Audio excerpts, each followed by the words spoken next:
Anggota DPR tak lepas dari sorotan publik, khususnya dalam kasus korupsi. 2021 lalu, mantan Wakil Ketua DPR Aziz Samsudin divonis 3,5 tahun penjara atas kasus suap. Majelis Hakim juga mencabut hak politik Aziz Samsudin selama 4 tahun. Aziz dinyatakan bersalah memberikan suap kepada mantan penyidik KPK, AKP Robin dan pengacara Maskur Hussein sekitar 3,6 miliar rupiah. Samsudin dan Aliza Gunado diduga terlibat dalam kasus korupsi DAK Lampung Tengah. Karena itu, Aziz meminta seorang anggota kepolisian bernama Agus Supriyadi dikenalkan ke penyidik KPK. Dia kemudian menjalani hukuman di Lapas Kelas 1 Tangerang, Banten.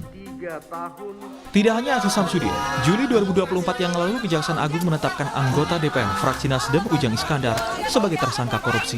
Ujang ditahan setelah sebelumnya ditangkap di Bandara Suta karena kasus penyimpangan dana. Ujang terlibat dalam kasus dugaan korupsi pada BUMD di Kalimantan Tengah. Sprindik itu memuat kasus dugaan penyelewengan modal dari pemerintah Kota Waringin Barat ke perusahaan daerah perkebunan Agrotama Mandiri pada tahun 2009.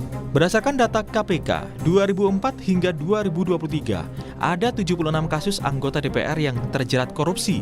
Dan yang paling banyak, pada tahun 2015 hingga 2019, ada 38 anggota DPR yang terlibat korupsi di bawah pimpinan Ketua KPK, Agus Raharjo.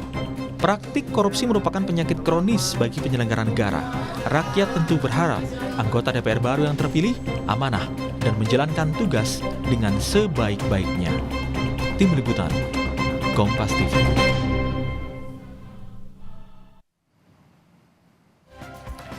Saudara, kasus korupsi masih menjerat sejumlah oknum anggota DPR pada periode 2019-2024. Sejumlah celah bisa dimanfaatkan sepertinya untuk masuknya praktik korupsi. Lalu mungkinkah anggota baru DPR RI yang terpilih ini bebas dari korupsi? Pagi hari ini di studio Kompas TV telah hadir peneliti Indonesia Corruption Watch (ICW) Almas Galia Syafrina. Selamat pagi Mbak Almas. Selamat pagi Mas. Ya Mbak Almas, ini jadi jadi pintu baru lah ya sebenarnya. Tapi tantangannya tantangan lama, meskipun pintunya baru tantangannya tantangan lama. Apalagi soal perilaku koruptif dari anggota Dewan. Kalau Mbak Almas, kita bahas dulu yang periode sebelumnya deh, yang 2019-2024. Catatan ICW, ada berapa anggota Dewan yang terjerat pada periode itu? Sebetulnya kalau dari jumlah angka sepertinya jauh menurun ya dibandingkan dengan periode yang sebelumnya. Cuma yang menarik adalah apa alasan dibalik penurunan angka itu. Kan memang paling tidak 5 tahun ke belakang itu cukup sepi ya kita mendengar berita atau misalnya informasi penetapan tersangka yang menjerat anggota DPR. Ya, anggota yang diduga banyak, yang sudah dipanggil sebagai saksi banyak. Tetapi yang kemudian sampai di penetapan tersangka saya rasa nggak banyak ya, sampai berapa orang, dan itu sangat menurun dibandingkan periode yang sebelumnya. Nah, yang menarik alasannya apa? Nah, kalau ICW melihat bahwa ini alasannya bukan karena ada perbaikan pada aspek bahwa misalnya ternyata Dewan Perwakilan Rakyat kita itu banyak yang lebih bersih dan sebagainya, tetapi nggak juga. Justru kita penting melihat bagaimana kondisi penegakan hukum 5 tahun ke belakang. Nah, ini saya rasa tidak lepas dari bagaimana lembaga anti rasuah gitu ya, Komisi Pemberantasan Korupsi 5 tahun ke belakang ini kan memang harus diakui bahwa terjadi pelemahan ya, dan sangat terlihat juga bagaimana terjadi penurunan kinerja yang dilakukan oleh KPK misalnya. Jadi Anda mau mengatakan bahwa ya sepinya kasus korupsi yang menjerat, ya kita bukannya mencari-cari gitu ya perilaku koruptif anggota DPR, tapi sepinya kasus-kasus korupsi yang menjerat anggota DPR ini tidak lepas dari lembaga KPK yang juga lemah gitu ya 5 tahun ke belakang ini. Belum tentu dikarenakan ada perbaikan di internal DPR atau anggota DPR-nya itu sendiri, tetapi kita penting untuk mengaitkan ke bagaimana keaktifan aparat penegak hukum, khususnya misalnya KPK yang kita kenal pada periode-periode sebelumnya banyak sekali mereka menjerat kasus-kasus tindak pidana korupsi yang target utamanya itu atau tersangka yang banyak ditetapkan itu kan ada KPK, kemudian juga dari posisi-posisi jabatan tinggi di kementerian ataupun di lembaga negara yang lain.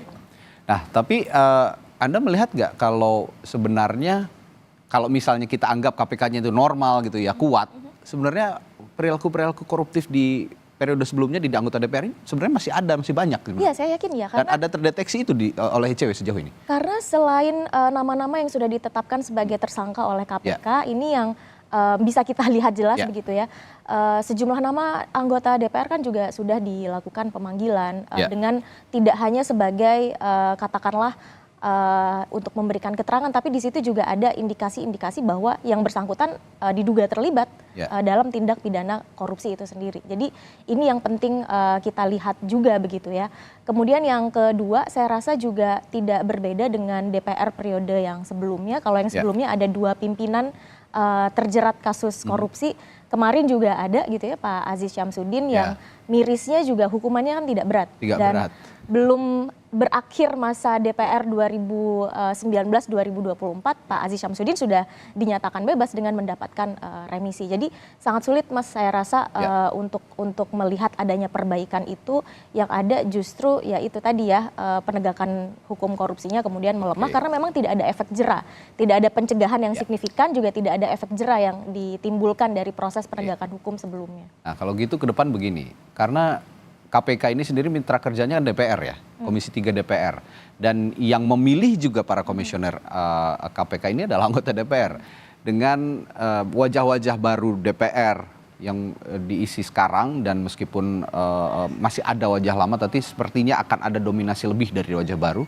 Anda yakin kalau pemilihan komisioner KPK ke depan jika memang periodenya sudah habis, ini bisa membawa lembaga KPK ini lebih baik? Ya, ini tergantung pada seberapa independen, seberapa baik begitu ya kinerja dan proses seleksi yang dilakukan oleh panitia seleksi Capim KPK. Kalau di dalamnya kemudian banyak tanda kutip cawe-cawe begitu, titipan, intervensi dan sebagainya, entah itu dari kepentingan presiden ataupun kepentingan dari DPR dan partai politik, saya rasa KPK juga tidak banyak berubah dan 5 tahun ke depan ya kita juga saya rasa jangan bersenang hati kalau kemudian ada penurunan kasus yang ditindak oleh aparat penegak hukum, karena bisa jadi bukan korupsinya yang menurun tetapi penegakan hukumnya yang melemah gitu. Nah, berarti ini kalau saya lihat inline juga dengan pemerintahan presiden dan wakil presiden terpilih ya yang baru ya. Karena Anda mengatakan tadi ya kalau memang tetap ada cawe-cawe pemerintah gitu ya, cawe-cawe kekuasaan ya tetap aja itu hasil yang akan disodorkan ke DPR melalui fit and proper test itu. Walaupun itu tidak bisa dihindari ya karena memang di regulasi kita calon pimpinan KPK itu kan memang dipilih ya oleh presiden dan DPR. Nanti fit and proper testnya juga dilakukan di DPR dan terjadi pemilihan komisioner gitu. Itu tidak bisa kita nafikan begitu. Tetapi yang penting menjadi perhatian DPR adalah apabila penegak hukumnya sendiri lemah dan ke depan misalnya bisa dijadikan sebagai alat kekuasaan tanda kutip, ini juga akan berdampak buruk terhadap mereka begitu ya, terhadap anggota DPR dan partai politik itu sendiri. Sehingga penting mereka menghadirkan pimpinan KPK yang betul-betul punya orientasi dan kinerja track record yang baik begitu ya untuk menjadikan KPK semakin baik ke depannya. Tapi kalau secara akumulatif gitu, kita melihat kasus dari 2004 lah ya, sampai 2024 berarti ya sekitar berapa? 24 sejak KPK tahun. Berdiri. Ya, sejak KPK berdiri itu banyak sekali, ada 344 kasus kalau sampai 2023 saja. Ini belum yang ditambah 2024. Artinya ya lembaga legislatif ini kok menjadi lembaga yang paling korup sepertinya dalam rentang waktu keberadaan KPK di Indonesia. Nah, kedepannya yang kita akan bicarakan. Kedepannya bisakah ini dicegah karena legislatif ini kok sepertinya jadi lahan basah korupsi gitu?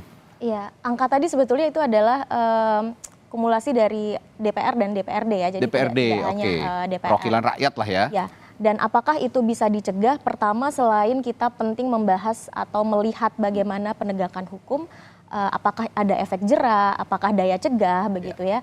Yang kedua adalah melihat bagaimana proses pemilu yang kemarin. Nah, proses pemilu yang kemarin ini kan sangat terlihat, satu, masih banyak diwarnai praktek politik uang, kos politiknya juga tinggi, entah itu untuk pengeluaran yang legal atau pengeluaran yang ilegal. Ilegal ini bisa jadi misalnya untuk jual beli suara, untuk mengamankan suara dan sebagainya.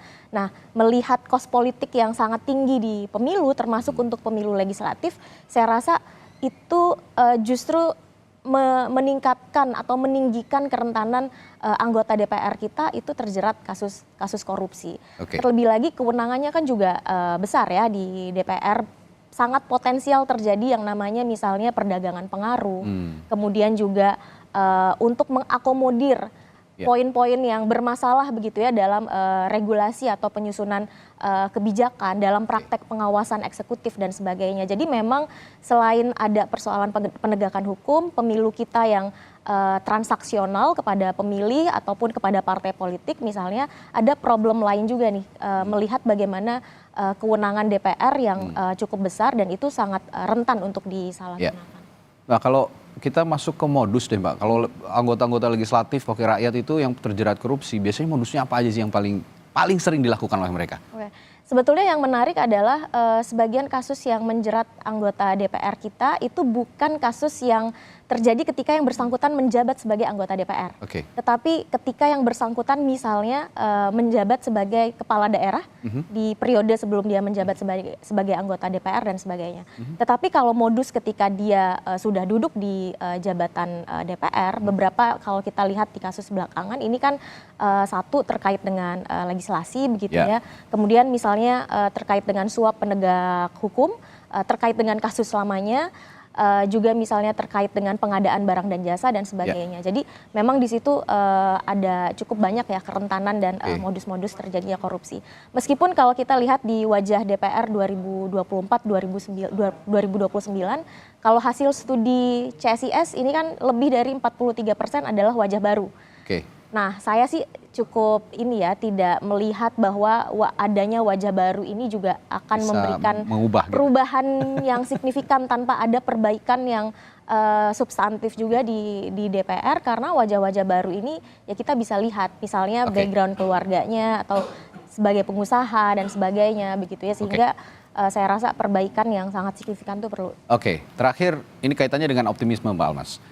Kalau kita lihat ya, ini tidak bisa juga kita kesampingkan bahwa komposisi partai politik di parlemen juga punya pengaruh terhadap proses penegakan anti korupsi begitu.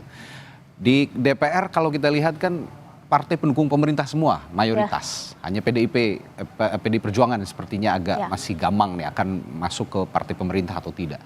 Dengan komposisi partai politik di parlemen seperti itu, Anda masih optimistis bahwa penurunan kasus korupsi yang dibilang bukan gara-gara anggota DPR tidak berperilaku korup, tapi karena lembaga KPK yang lemah, Anda masih optimistis hal itu bisa diubah ke depannya? Kalau korupsi saya rasa tetap akan rentan terjadi di DPR baru kita ya Mas ya. Tetapi yang sangat penting juga harus kita highlight atau garis bawahi adalah DPR 5 tahun ke belakang ini kan telah gagal untuk menjalankan fungsi check and balances ya. DPR itu kan adalah perwujudan dari kedaulatan rakyat. Dia punya fungsi check and balances untuk menyeimbangkan kekuasaan agar tidak dominan pada satu misalnya eksekutif begitu ya.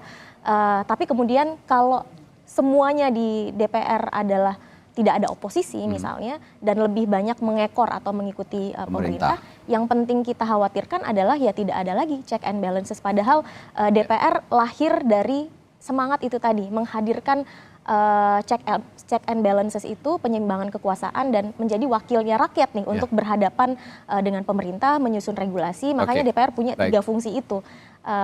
Dan kalau kita lihat ke belakang, DPR kan lebih menjadi stempel ya dari kebijakan-kebijakan pemerintah. Seharusnya mereka melakukan fungsi pengawasan itu tadi. Tapi yang terjadi kemudian adalah ya menjadi lembaga yang lemah begitu ya, entah itu karena memang desain atau faktor pendukung di DPR, tenaga ahli dan sebagainya, ataupun itu tadi karena memang sudah dikunci dari kepentingan politik pemilu yang menjadikan koalisi gemuk untuk pendukung pemerintahan. Kalau begitu ya caranya satu-satunya ya partai koalisinya sudah dominan, oposisinya ya rakyat kita ini yang jadi harus pengawas dan jangan anti terhadap pengawasan rakyat langsung begitu ya, karena ya kalian-kalian anggota DPR juga merupakan representasi kami sebagai rakyat. Kira-kira seperti itu.